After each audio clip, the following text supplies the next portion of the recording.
Non à l'occupation, oui à l'intégration. C'est sous cette bannière que des centaines de manifestants pro-européens ont à nouveau défilé ce mardi à Kiev.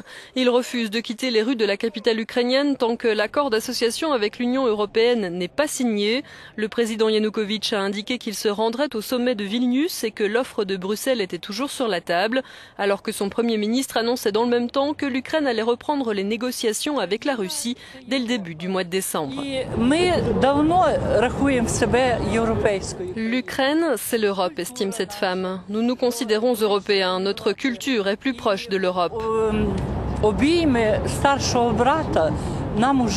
Nous en avons assez d'obéir aux grands frères russes depuis plus de 70 ans.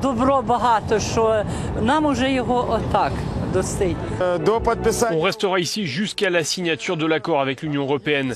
S'il n'est pas signé, on va changer nos gouvernants. La seule question sera de savoir comment on fait. Par la force, par l'armée, parce qu'après les coups portés par la police anti-émeute hier, les gens sont prêts à se battre.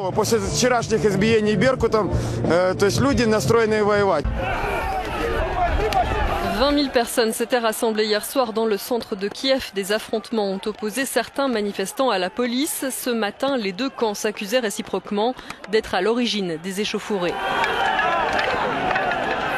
Il flotte donc comme un air de guerre froide en Ukraine, le pays craignant de se tourner vers Bruxelles sous peine de subir des mesures de rétorsion de Moscou.